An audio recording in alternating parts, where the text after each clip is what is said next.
Frédéric Fritsch, vous êtes le directeur général de la librairie de l'éducation. En l'espace d'une vingtaine d'années, LDE est devenu l'un des majeurs français de la distribution de manuels scolaires. Comment avez-vous innové dans un secteur réputé traditionnel et par quels moyens vous êtes-vous démarqué de vos concurrents?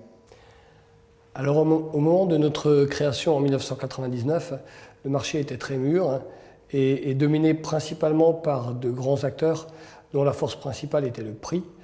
Nous avons pu nous démarquer en introduisant des services nouveaux pour les clients, des services vraiment sur mesure, un certain souci du détail aussi. Et pour ce faire, nous avons utilisé beaucoup de technologies informatiques qui nous ont permis en fait de vraiment ciseler les services sur mesure pour chaque client à un coût, disons, raisonnable. L'un des volets de la réforme des collèges l'an dernier a été précisément la dématérialisation des manuels scolaires. Comment vous y étiez-vous préparé et surtout adapté?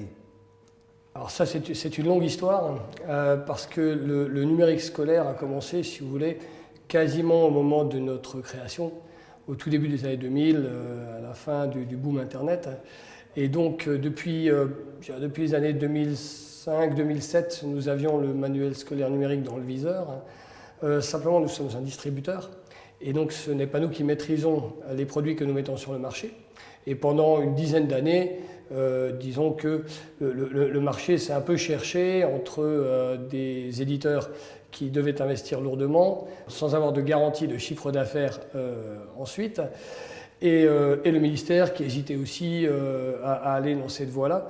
Donc nous, pendant ces années-là, nous avons vraiment mis à profit cette attente forcée, d'une certaine manière, pour nous tenir aux avant-postes des évolutions techniques, des changements aussi commerciaux que cela pouvait impliquer pour nous, pour être prêts au moment où le numérique scolaire adviendrait réellement, ce qui a commencé l'année dernière. On n'est pas encore sur une vague, mais en tout cas, je dirais cette politique de grande attention portée au numérique pendant des années, avec à chaque fois les petites incrémentations d'innovation qui étaient possibles de faire, eh bien, ça nous a mis dans une position qui était finalement assez confortable l'année dernière. Le numérique demain pourra-t-il faire apparaître de nouveaux outils ou de nouvelles méthodes de transmission du savoir? Certainement, certainement. Aujourd'hui, je dirais que des outils ont commencé à émerger avec des manuels qui ne sont plus des manuels homothétiques du papier. On a des contenus enrichis, on a d'autres façons de les utiliser. Mais on est vraiment tout au début encore de ce changement. Et il est évident que là, un palier va devoir être franchi dans la formation apportée à tous les acteurs de la chaîne éducative pour vraiment pouvoir tirer le meilleur parti de ces nouvelles technologies. Je pense que nous n'en sommes pas encore là. Et lorsque ce palier aura été franchi, là, certainement, il y aura de nouvelles pratiques d'enseignement, d'apprentissage et sans doute de nouveaux outils qui vont en découler. Frédéric Fritsch, merci.